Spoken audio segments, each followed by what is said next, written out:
floor experience and having the AMP gives you a good start to what the rest of maintenance really is like going forward. The AMP really does help give you a better understanding.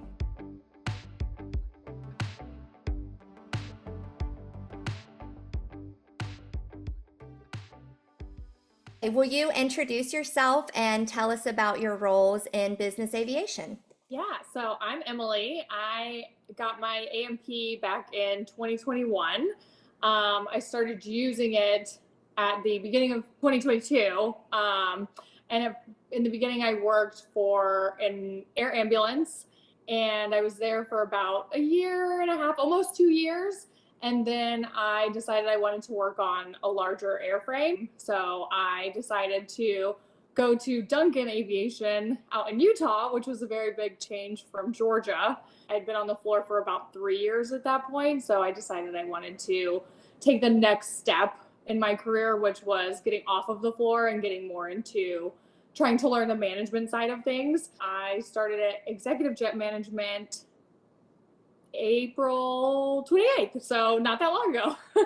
So now you're at EJM. What does a day to day look like for you? So right now I'm a fleet maintenance controller at EJM, which basically, instead of doing the physical maintenance on the aircraft, now I'm basically auditing all the paperwork that comes in. So EJM manages upwards of over like 200 aircraft. So when those technicians are done with their paperwork, we're there to make sure everything's correct, make sure all the RTS statements are right, depending on if they're Part 135, Part 91. It's a lot of auditing paperwork, and it's also basically checking in with technicians on a daily, weekly basis to say, hey, you have this inspection coming up.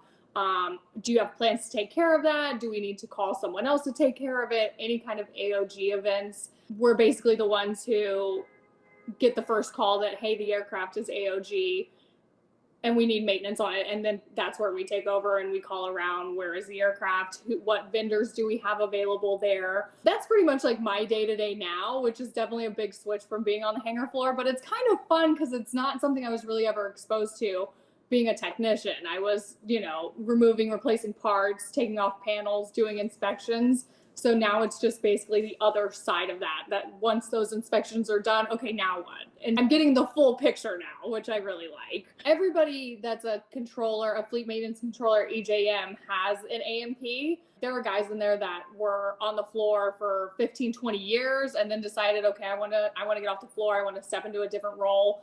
And then there's people like me who were only on the floor for a few years. Getting the floor experience and having the AMP gives you a good start to what the rest of maintenance really is like going forward.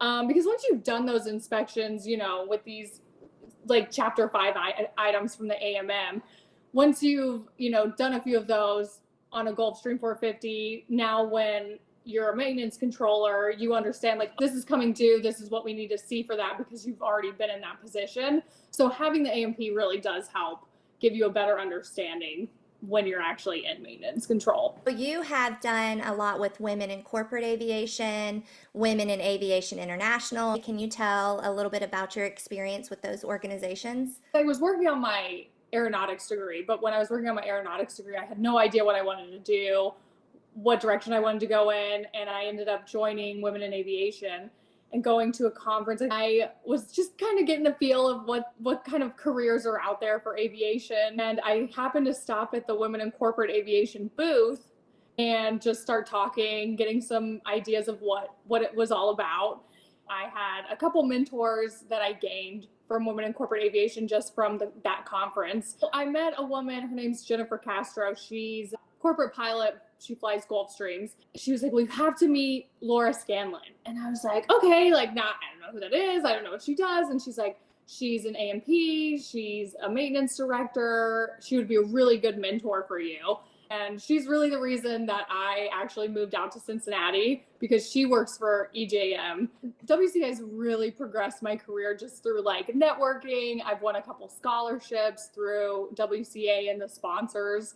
And it's been really, really amazing being a part of. And I've gone to a couple MBAA conferences now, and volunteered with WCA, and I was also the volunteer coordinator for WCA for a couple years. I don't know where I would be now if I had not ever stopped at the WCA booth. How did the Women in Corporate Aviation Scholarship help advance your career?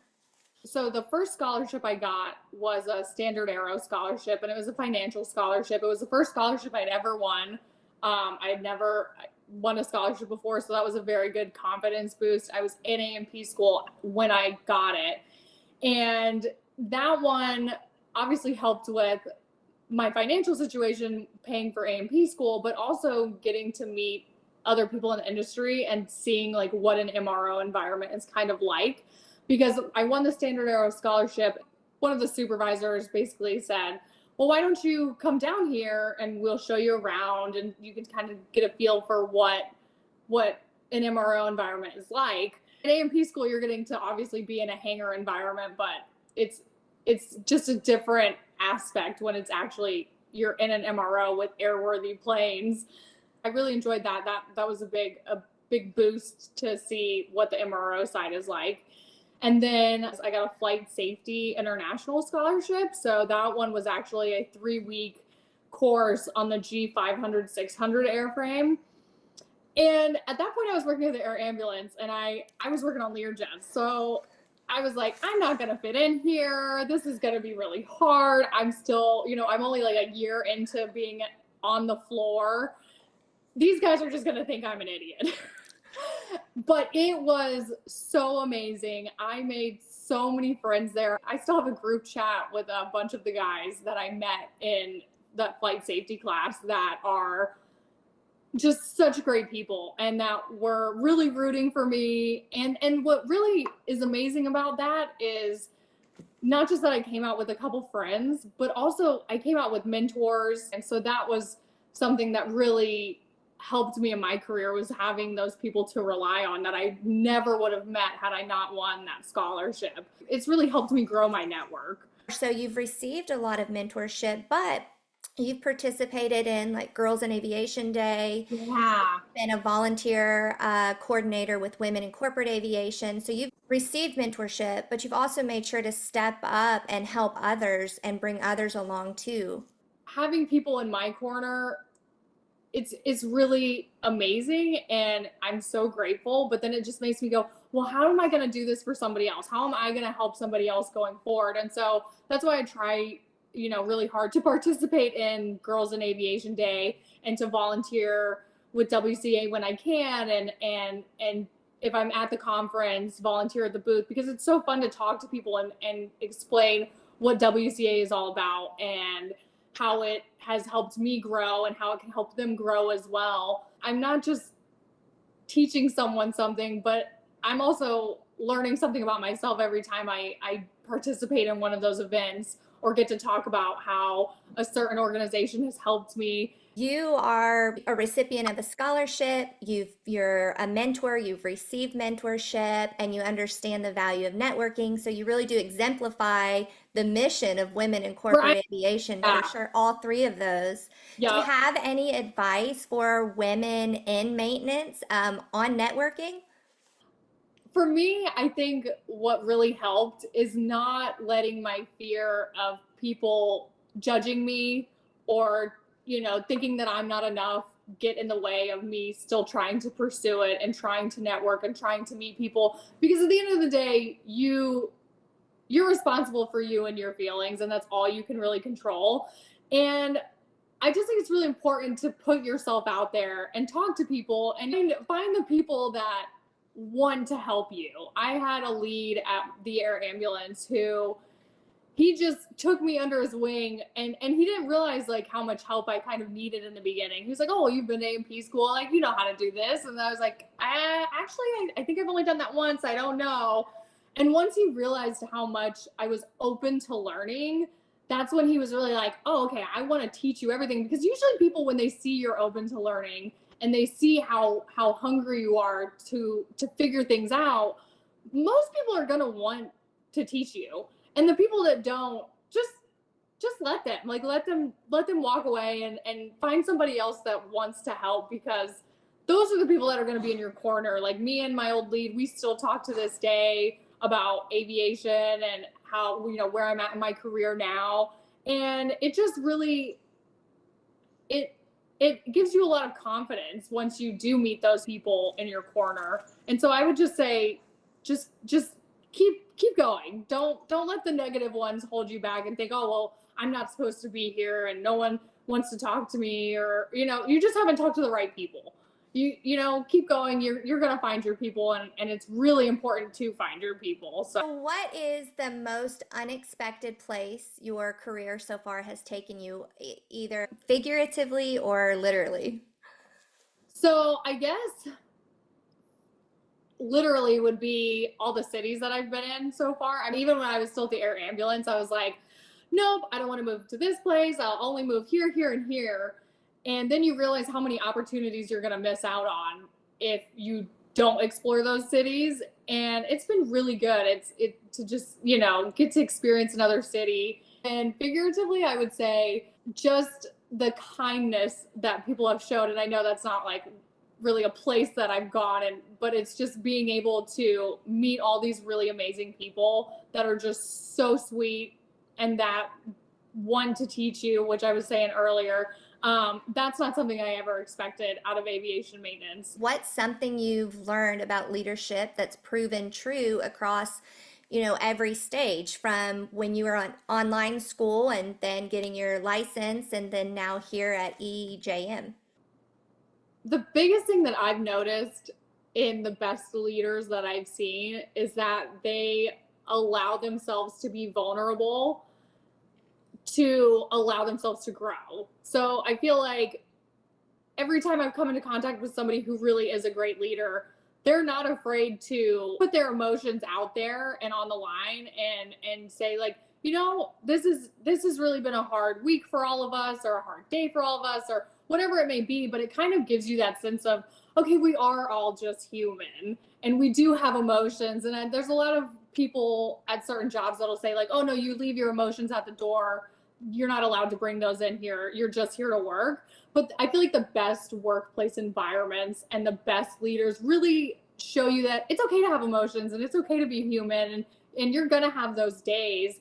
But the biggest thing is coming back from them and still being able to say, you know, today really sucked, but I'm gonna try again tomorrow. Like, I'm gonna come in here tomorrow and do my best. And I think that's what really makes a great leader, and what really has inspired me to kind of like hone in on leadership skills. So you're really inspiring people even when you don't think you are, and even when you're not in a leadership position that has that leadership title. So that's definitely something I, try to remind myself of daily too. What is your favorite leadership book? It's Dare to Lead by Brene Brown.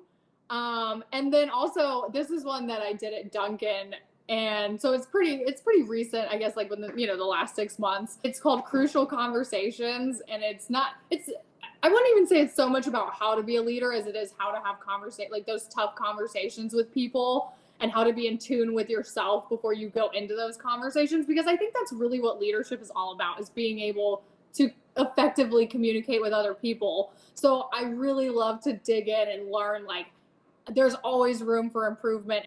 How can I be better going forward? Like, okay, even if I'm trying to put into place these things that I've learned from these books, they're not always going to go as planned. There's always going to be those conversations where it's like, wow, I really screwed that one up. And instead of dwelling on it, like, it's always good to reflect and see, okay, what could I have done better, but so I can do better next time, even if I couldn't do my best this time. Crucial Conversations it's like a bunch of different authors, but yeah. And then I guess the Leading Without Authority is Keith Ferrazzi.